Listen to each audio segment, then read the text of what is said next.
Hello everyone. Rafale academy में आप सभी का स्वागत है। आई होप कि आप सब बहुत अच्छे हैं, सेफ हैं, सुरक्षित हैं और अपनी स्टडी अच्छे से कर रहे हैं। I am Arshi, faculty of Rafale academy. आज हम यहाँ पर जो करने वाले हैं वो होगा आपका टेस्ट। ठीक है, यहाँ पर हम टेस्ट देखने वाले हैं। टेस्ट होगा आपसे करंट से रिलेटेड। ठीक है, करंट से रिलेटेड आपका टेस्ट होगा।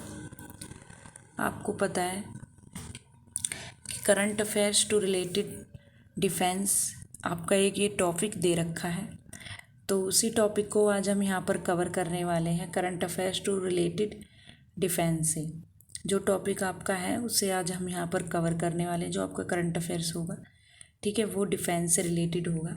क्या क्या हुआ है, क्या क्या मतलब होने वाला है, वो सब चीज़ें हम देखने वाले हैं।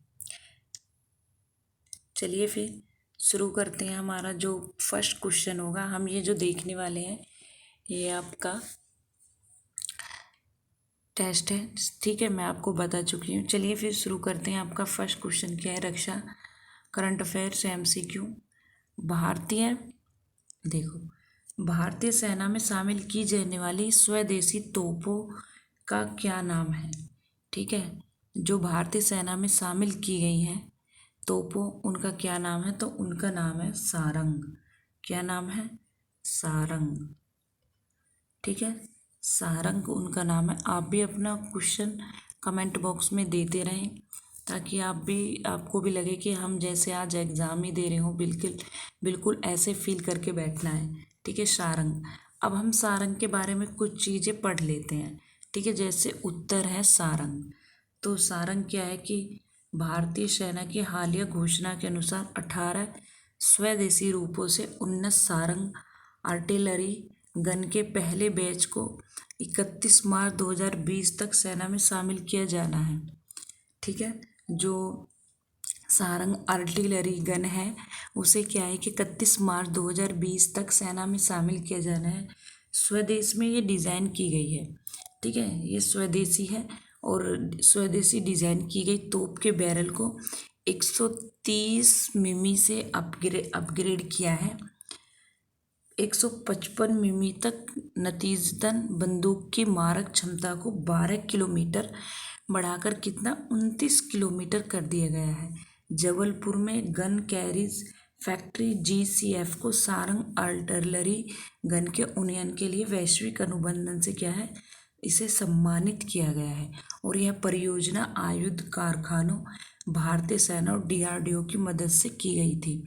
अगर आपसे पूछे कि जो सारंग आर्टिलरी गन है वो किसकी सहायता से किया गया है, किसकी मदद से की गई है, तो आप क्या बताओगे कि ये भारतीय सेना और DRDO की मदद से की गई है। ठीक है, स्वदेश में डिज़ाइन की गई तोप के बैरल को, ठीक है, जो तोप का जो स्वदेश में डिज़ाइन जो तोप के बैरल है उसमें क्या 130 मिमी से अपग्रेड किया गया है इसे। ठीक है, नेक्स्ट क्वेश्चन देखते हैं। नेक्स्ट क्वेश्चन आपका क्या कहता है? नेक्स्ट जो क्वेश्चन है वो है आपका भारतीय ही नौसेना से है। भारतीय नौसेना को पनडुब्बी रोधी स्टील्थ युद्धपोत INS, ठीक है, क्या INS कवरत्ती, जो INS कवरत्ती पहुंचाने वाला भारतीय जहाज निर्माता कौन है? जो INS कवरत्ती है उसे पहुंचाने वाला भारतीय जहाज निर्माता कौन है? तो ये कौन है? तो ये है आपके garden rich ship builders and engineers. ठीक है, जिन्होंने INS कवरत्ती को भारतीय INS कवरत्ती को पहुंचाया है। तो ये भारतीय जहाज निर्माता कौन है? तो ये है garden rich ship builders and engineers. ठीक है, तो इसके बारे में देखते हैं garden rich ship builders and engineers के बारे में। तो ये कहाँ पर है? तो ये कोलकाता स्थित रक्षा PSU garden rich ship builders and engineers को हालिया की घोषणा अनुसार जल्द ही भारतीय नौसेना को पनडुब्बी रोधी स्टील्थ युद्धपोत INS कवरत्ती वितरित करना है। ठीक है, क्या करना है इन्हें INS कवरत्ती और क्या युद्धपोत। कवरत्ती परियोजना P-28 के तहत भारतीय नौसेना के लिए GRSE द्वारा निर्मित 4 पनडुब्बी रोधी युद्ध ASW स्टील्थ कॉर्वेट में से अंतिम है। पहले 3 कौन है? तो पहले 3 है कामोटा, कदमत और किल्टन। तो ये पहले 3 है जिसका नाम क्या है, इनका नाम किसके उस पे रखा गया? तो इनका नाम जो रखा गया है वो लक्षद्वीप जो है, लक्षद्वीप के द्वीप हैं ये तीनों। ये जो मैंने अभी आपको नाम बताया ना, कामोटा, कदमत और किल्टन, ये लक्षद्वीप के द्वीपों के नाम पर रखे गए हैं। ठीक है, लक्षद्वीपों के नाम पर रखे गए। द्वीप समूह क्या है? द्वीप समूह 2014 से लेकर 2017 तक वितरित किए गए थे। नए कवरत्ती युद्धपोत में 90% स्वदेशी घटक हैं और उम्मीद है कि रखरखाव की आवश्यकता होगी। सभी परीक्षण पूरे होने के साथ जहाज को महीने के अंत तक वितरित किया जाना है। ठीक है, जो जहाज हैं उन्हें महीने के अंत तक क्या वितरित किया जाना है। नेक्स्ट क्वेश्चन जो आता है आपका आता है सिप्री से। ठीक है, सिप्री की फुल फॉर्म क्या है? Stockholm International Peace Research Institute. ठीक है, सिप्री क्या है? तो सिप्री आपके जो हथियार जो सबसे ज़्यादा उत्पादक कौन सा देश है, कौन सा नहीं है, तो ये अपनी क्या रिपोर्ट जारी करती है सिप्री। अगर बात करें सिप्री की, तो सिप्री की स्थापना कब हुई थी? सिप्री की स्थापना कब हुई थी? क्वेश्चन में आपसे सिप्री के बारे में पूछा जा सकता है। तो सिप्री की स्थापना हुई थी 1966। ठीक है, कब हुई थी? तो इसकी स्थापना हुई थी 1966 में, सिप्री की स्थापना, याद रखना ये बात। ठीक है, स्थापना हुई थी 1966 में। अगर बात करें इसका मुख्यालय की, तो इसका मुख्यालय कहाँ पर है? तो इसका मुख्यालय है स्टॉकहोम स्वीडन। ठीक है, याद रहेगी ये बात आपसे। अगर सिप्री के बारे में आपसे स्थापना पूछ ली जाए तो 1966, मुख्यालय स्टॉकहोम स्वीडन में है। लेकिन अब ये यहाँ पर क्या पूछ रहे हैं? ये पूछ रहे हैं कि स्टॉकहोम इंटरनेशनल, ये सिप्री की फुल फॉर्म लिख लेना आप। ठीक है, Stockholm International Peace Research Institute की नई रिपोर्ट के अनुसार दुनिया का दूसरा सबसे बड़ा हथियार उत्पादक देश कौन सा है? तो ये है चीन। ठीक है, देखो सबसे बड़ा, दुनिया का दूसरे सबसे बड़ा चीन है। ठीक है, चीन है दुनिया का सबसे बड़ा हथियार उत्पादक देश। चीन के बारे में, अब सिप्री के बारे में बात करें तो प्रसिद्ध स्वीडिश शोध संस्थान Stockholm International Peace Research Institute SIPRI ने एक नई रिपोर्ट जारी की जिसमें पता चला है कि चीन संयुक्त राज्य अमेरिका के बाद दुनिया का दूसरा सबसे बड़ा हथियार देश है। ठीक है, सबसे पहले कौन सा है? संयुक्त राज्य अमेरिका है, फिर उसके बाद में चीन बन गया है दूसरे नंबर का। सिप्री की पिछली रिपोर्ट की बात करें तो 2017 में प्रकाशित हुई थी, चीन में दुनिया के 6ठे स्थान पर रखा गया था। जबकि ताज़ा रिपोर्ट में क्या है, इसे रूसी कंपनियों से आगे रखा गया है जिनसे चीन पहले हथियारों का आयात करता था। रिपोर्ट में यह भी कहा गया है कि 4 चीनी हथियार समूह को दुनिया के शीर्ष 20 हथियार विक्रेताओं में स्थान दिया गया है। आगे देखते हैं आगे क्या क्वेश्चन है। INS जमुना भारत के किस पड़ोसी देश में हाइड्रोग्राफिक सर्वेक्षण करने के लिए तैयार है? तो ये जो भारतीय नौसेना का INS जमुना है, तो ये श्रीलंका, ठीक है, किसकी?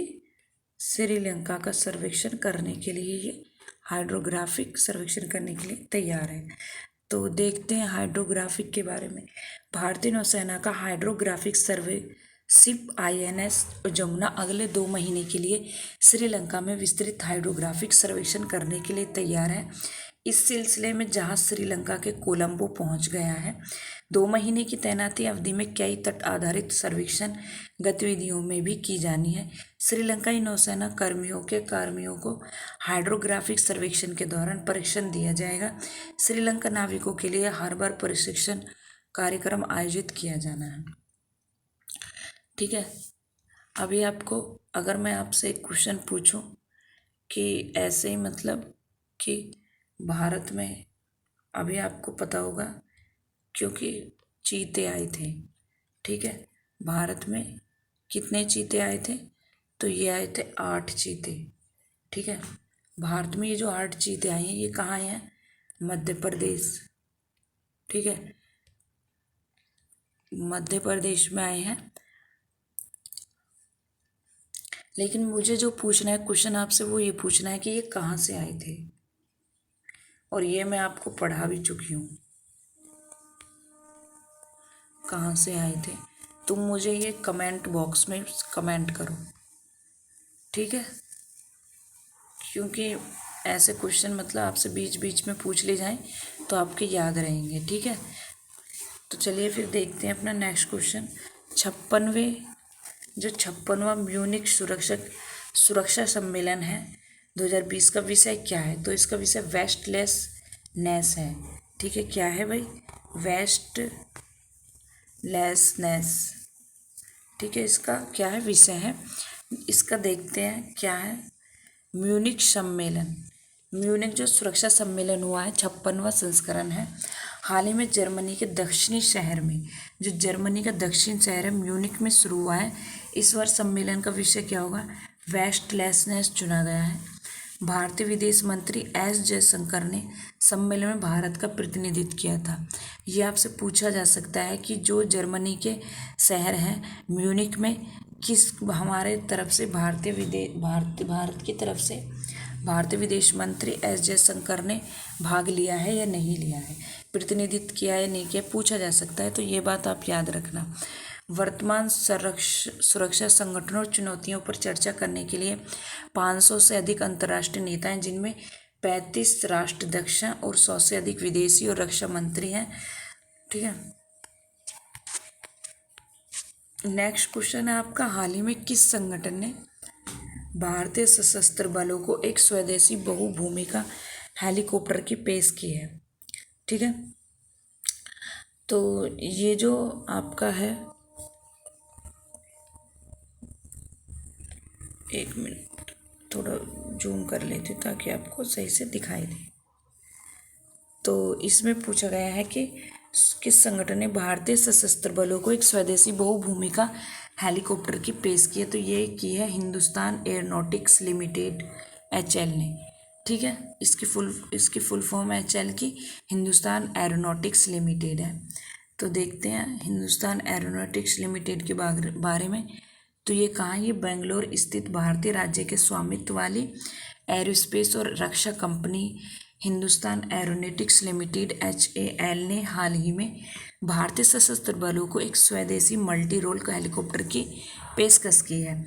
यह नया हेलीकॉप्टर है MI-17 कामोबस और सीकिंग्स जैसे अपने मध्यम लिफ्ट हेलीकॉप्टर को बदलने के लिए कंपनी ने यह भी घोषणा की है कि उसके हल्के लड़ाकू हेलीकॉप्टर LCH सेवाओं में परिचालन शामिल करने के लिए क्या है? तैयार है। नेक्स्ट क्वेश्चन है रक्षा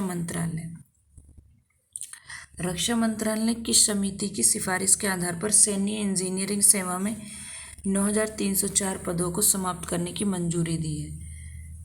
तो देखते हैं ये वाला क्वेश्चन आपका।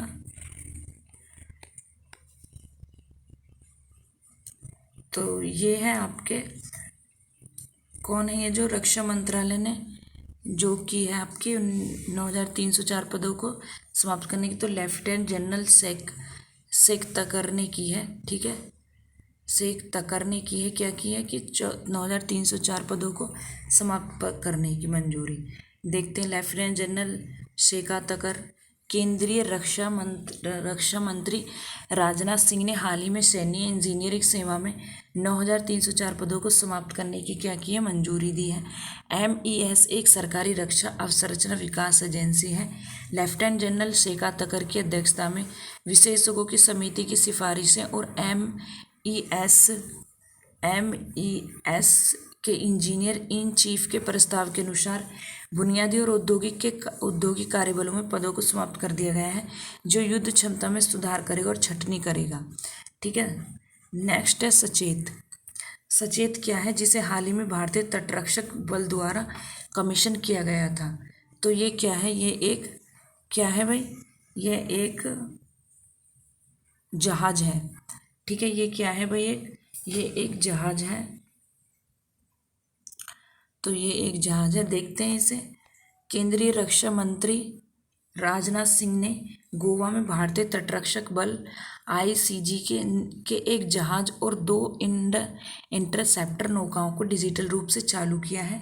स्वदेश में निर्मित भारतीय तटरक्षक पोत सचेत 5 अपतटीय गश्ती जहाज़ों की श्रृंखला में पहला है, जिसे गोवा शिपयार्ड लिमिटेड जीएसएल द्वारा डिज़ाइन और निर्मित किया गया है। इंटरसेप्टर नौकाओं में से C450 और 451 को एल एंडेंटी शिपयार्ड हजीरा गुजरात द्वारा स्वदेशी रूप से डिज़ाइन निर्मित किया गया है। भारतीय तटरक्षक बल 150 जहाज़ों, नावों में और 62 विमानों में लैंडमार्क तक पहुंच गया है। नेक्स्ट क्वेश्चन आपका क्या है? नेक्स्ट है आपका अनुसंधान प्रकोष्ठ की स्थापना के लिए किस संगठन ने भारतीय प्रौद्योगिकी संस्थान हैदराबाद के साथ भागीदारी की है? जो अनुसंधान प्रकोष्ठ की स्थापना के लिए किस संगठन ने भारतीय प्रौद्योगिकी संस्थान हैदराबाद के साथ भागीदारी की है? तो देखते हैं ये तो ये है आपका रक्षा अनुसंधान विकास संगठन। ठीक है, रक्षा अनुसंधान विकास संगठन डीआरडीओ ने, ठीक है, डीआरडीओ की फुल फॉर्म क्या है? रक्षा अनुसंधान विकास संगठन ने आईआईटी में एक अनुसंधान कक्ष स्थापित करने के लिए भारतीय प्रौद्योगिकी संस्थान हैदराबाद के साथ एक समझौता ज्ञापन पर हस्ताक्षर किए हैं। रक्षा अनुसंधान प्रकोष्ठ का उद्देश्य क्या है? कि जो देश की आगामी रक्षा तकनीकी है उनकी आवश्यकताओं को पूरा करना है। यह डीआरडीओ आईआईटीएच अनुसंधान प्रकोष्ठ विशिष्ट प्रौद्योगिकी क्षेत्रों में अनुसंधान कार्यक्रम आयोजित करेगा। इसे DRDO research and innovation centre RIC Chennai के विस्तार के रूप में स्थापित किया जाएगा। नेक्स्ट क्वेश्चन है। नेक्स्ट क्वेश्चन आपका क्या कहता है कि रक्षा मंत्रालय ने भारतीय सेना के लिए खदान हाल की खरीद के लिए किस कंपनी के साथ एक अनुबंध पर हस्ताक्षर किए? तो हिंदुस्तान एरोनॉटिक्स लिमिटेड, भारत अर्थ मूवर्स लिमिटेड। तो ये है भारत अर्थ मूवर्स लिमिटेड के द्वारा। नेक्स्ट देखते हैं, भारत अर्थ मूवर्स लिमिटेड भारत के केंद्रीय रक्षा मंत्रालय ने भारतीय सेना के मुख्य युद्ध टैंक T90 के लिए 1512 खदान हल की खरीद के लिए भारत अर्थ मूवर्स लिमिटेड BEML के साथ 557 करोड़ रुपए के अनुबंध पर हस्ताक्षर किए हैं। अनुबंध के अनुसार बात करें तो अनुबंध कम से कम 50% स्वदेशी सामग्री का उल्लेख किया गया है। सेना ने हाल ही में लद्दाख के गलवान घाटी सेक्टर के रूस निर्मित T20 मुख्य युद्ध टैंकों को तैनात किया है। नेक्स्ट है रक्षा अधिग्रहण। रक्षा अधिग्रहण प्रक्रिया DEP 2020 किस व्यक्तित्व की अध्यक्षता में तैयार की गई है? तो ये अपूर्व चंद्र है। अपूर्व चंद्र की अध्यक्षता में ये की गई है। अपूर्व चंद्र रक्षा मंत्री राजनाथ सिंह ने हाल ही में रक्षा अधिग्रहण प्रक्रिया DEP 2020 को अंतिम रूप से लॉन्च किया है। रक्षा मंत्रालय ने पहले महानिदेशक अधिग्रहण अपूर्व चंद्र की अध्यक्षता मुख्य समीक्षा समिति के गठन को मंजूरी दी थी। समिति को रक्षा अधिग्रहण प्रक्रिया DEP तैयार करने का क्या है? काम क्या है भाई? सौंपा गया है। नेक्स्ट क्वेश्चन देखते हैं। नेक्स्ट क्वेश्चन आपका क्या कहता है? रक्षा मंत्रालय ने किस रक्षा प्रणाली के उन्नयन के लिए अल्फा डिजाइन टेक्नोलॉजीज लिमिटेड को नामित किया है? तो देखते हैं, ये है आपका पेचोरो। कौन सी तकनीक? 20 का पेचोरो सतह से वायु प्रणाली। केंद्रीय रक्षा मंत्रालय ने सोवियत युग के पिकारो सतह को वायु प्रणाली में अपग्रेड करने के लिए अल्फा डिज़ाइन, ठीक है, alpha design technologies limited ADTL को नामित किया है। 591 करोड़ रुपए के अनुबंध के अनुसार बात करें, कितना? 591, ठीक है, 591 के रुपए के अनुबंध के अनुसार फार्म 16 ऐसी प्रणालियों को उन्नयन करेगी जिनका अल्फा डिज़ाइन टेक्नोलॉजी लिमिटेड एक बेंगलुरु स्थित कंपनी है जो रक्षा इलेक्ट्रॉनिक्स, एवियोनिक्स और अंतरिक्ष उपग्रह प्रणालियों में विशिष्ट है। ठीक है, याद रखना अल्फा डिज़ाइन क्या है, अल्फा डिज़ाइन टेक्नोलॉजी क्या है? ये लिमिटेड एक बेंगलोर में स्थित एक कंपनी है। नेक्स्ट है DRDO। बात करें डीआरडीओ द्वारा परिरक्षण की गई स्वदेशी रूप से विकसित एंटी रेडिएशन मिसाइल का नाम क्या है? तो ये क्या है? रुद्रम। ठीक है, क्या है? रुद्रम है। रक्षा अनुसंधान और विकास संगठन डीआरडीओ ने रुद्रम नामक नई पीढ़ी की एंटी रेडिएशन मिसाइल एनजीआरएम का सफल परीक्षण किया है। मिसाइल का परीक्षण बालासोर में एकीकृत परीक्षण रेंज में आईटीआर में किया गया है। यह भारत की पहली स्वदेशी एंटी रेडिएशन मिसाइल है और इसे भारतीय वायुसेना द्वारा इस्तेमाल किए जाने वाले विभिन्न लड़ाकू विमानों से लॉन्च किया जाएगा। ठीक है, नेक्स्ट क्वेश्चन है आपका, भारत की 5वीं स्कॉर्पियन श्रेणी की पनडुब्बी का नाम क्या है जिसे हाल ही में लॉन्च किया गया है? तो वीर, कामरत, कलवरी, वागीर। तो क्या है? वागीर। वागीर क्या है? भारत की 5वीं स्कॉर्पियन श्रेणी की पनडुब्बी है। ठीक है, तो वागीर के बारे में बात करें तो वागीर नाम की भारतीय नौसेना की 5वीं स्कॉर्पियन श्रेणी की पनडुब्बी को हाल ही में दक्षिण मुंबई के मंझगांव डॉक पर लॉन्च किया गया है। पनडुब्बी में धावनिक अवशोषण तकनीक जैसी उन्नत विशेषताएं। यह नौसेना के प्रोजेक्ट 75 का एक हिस्सा है। जो नौसेना का प्रोजेक्ट 75 क्या है? ये उसका हिस्सा है जिसके तहत भारत में 6 पनडुब्बियां बनाई जा रही हैं जिन्हें फ्रांस की नौसेना रक्षा और ऊर्जा कंपनी DCNS द्वारा डिजाइन किया गया है। नेक्स्ट है इंडो थाई कॉर्पोरेट जो खबरों में रहा है, भारत और थाईलैंड के किस सशस्त्र बल से संबंधित अभ्यास है? इंडो थाई कॉर्पोरेट जो खबरों में रहा है, भारत और थाईलैंड के किस सशस्त्र बल से संबंधित है? क्या? Indo Thai. याद रखना, इंडो थाई कॉर्पोरेट। देखते हैं ये नौसेना से ये संबंधित है। भारतीय और थाईलैंड की नौसेना के बीच भारत थाईलैंड समन्वित गश्ती इंडो थाई कॉर्पोरेट का 30वां संस्करण हाल ही में बंगाल की खाड़ी में संपन्न हुआ है।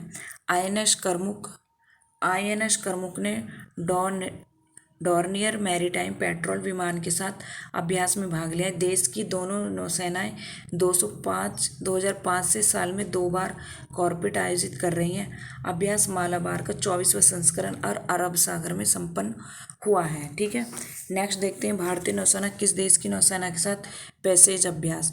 पता है आपको, ये जो अभ्यास होते हैं ना, इनसे क्वेश्चन आते हैं। तो अभी मैंने आपको एक अभ्यास पढ़ा, ये दूसरा अभ्यास है। क्या नाम है इसका? पैसेज। पैसेज जो है, क्या है? पैसेज अभ्यास किसके साथ किया है? तो ये क्या है? रूस के साथ। ठीक है, ये क्या है? रूस के साथ। भारतीय नौसेना और रूस की नौसेना ने 2 दिवसीय मार्ग अभ्यास पैसेज में भाग लिया है। अभ्यास पूर्वी हिंद महासागर क्षेत्र IOR में किया जाता है। अभ्यास का उद्देश्य क्या होता है? अगर बात करें कि ये अभ्यास क्यों होते हैं, क्योंकि ये तो क्वेश्चन आपके मन में आ रहा होगा।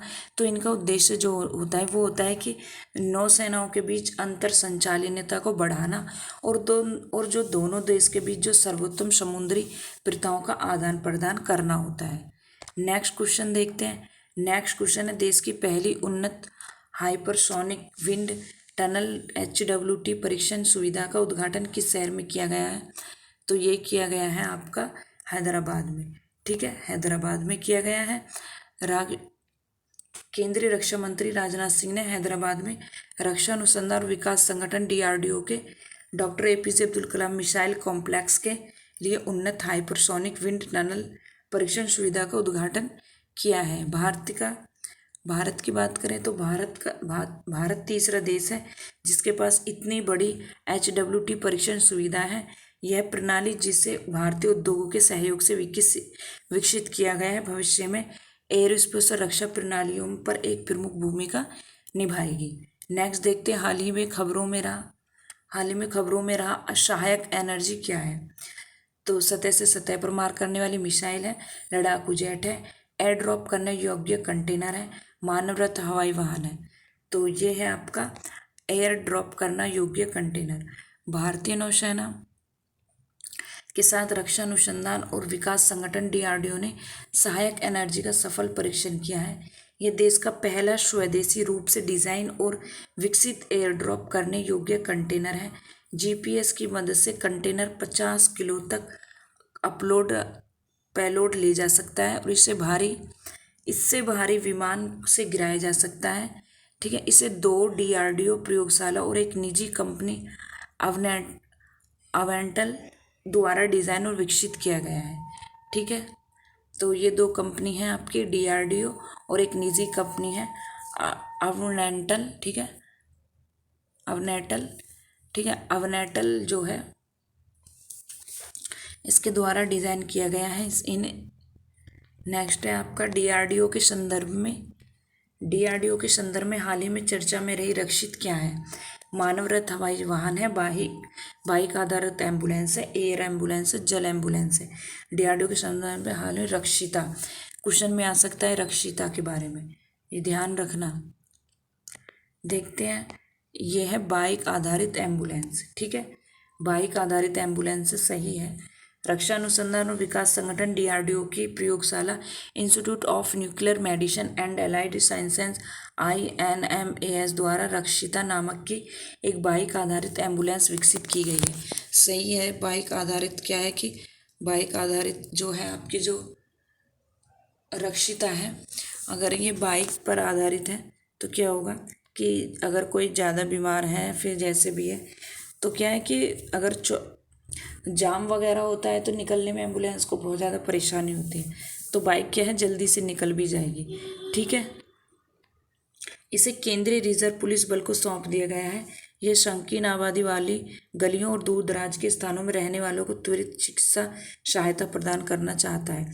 बिल्कुल सही बात है, जो हम कह रहे थे वही बात है कि ये संकीर्ण जो आबादी वाली जो गलियां होती हैं, ठीक है, छोटी मोटी जो गलियां होती हैं उनसे आराम से निकल जाएगी और जल्द से जल्द चिकित्सा उपलब्ध कराई जाए, इसका यही मकसद है। नेक्स्ट है भारतीय नौसेना के बारे में। भारतीय सेना टीम को किस देश में S-400 वायु रक्षा प्रणाली पर परीक्षण देना है? तो किसको देना है भाई? रूस, जापान, कौन है? पता होगा, S-400 तो बहुत ज़्यादा करंट में रहे थे इनका तो। ठीक है, तो ये रूस है, रूस से लिया है। ठीक है, भारत ने भारतीय सैन्य विशेषज्ञों का पहला समूह S-400 वायु रक्षा प्रणालियों को संचालित करने के लिए परीक्षण में भाग लेने के लिए तैयार है। भारत और रूस ने अक्टूबर 2018 में 500 ठीक है 5 S-400 सिस्टम के लिए 5.4 बिलियन अमेरिकी डॉलर की सौदे पर हस्ताक्षर किए। रूस को 2021 के अंत तक पहला बैच वितरित करना है। इससे पहले अमेरिका ने रूस से सिस्टम की खरीद के लिए तुर्की पर प्रतिबंध लगाए थे। ठीक है, लेकिन भारत पर नहीं लगाए हैं। तो ये हो गया यहाँ पर आपका ख़त्म। ठीक है, देखो किसने कितने क्वेश्चन किए, कितने क्वेश्चन अटैम्प्ट किए, कितने नहीं कर पाए हैं। ठीक है, सभी को कमेंट बॉक्स में आपको बताना है कि ये थे टोटल 20 क्वेश्चन थे ये। ठीक है, 20 क्वेश्चन थे ये, तो 20 क्वेश्चन में आपके कितने क्वेश्चन सही हुए हैं आप हमें कमेंट करके ज़रूर बताना। और ये सारा डिफेंस से रिलेटेड जो करंट अफेयर्स था वो करंट अफेयर्स था, क्योंकि उसमें एक टॉपिक आपका दे रखा है और अभी ये इसका है, लेकिन मैं और भी देखूंगी, अगर कुछ नया होगा तो वो भी मैं ये वाला लेके आऊँगी। फिर उसके बाद में हम और टॉपिक जो हमारा देखेंगे, कितने टॉपिक हमारे कंप्लीट हो गए हैं, कितने रह गए, फिर उन्हें हम 22 नवंबर से पहले पहले मैं आपका कंप्लीट करा दूँगी।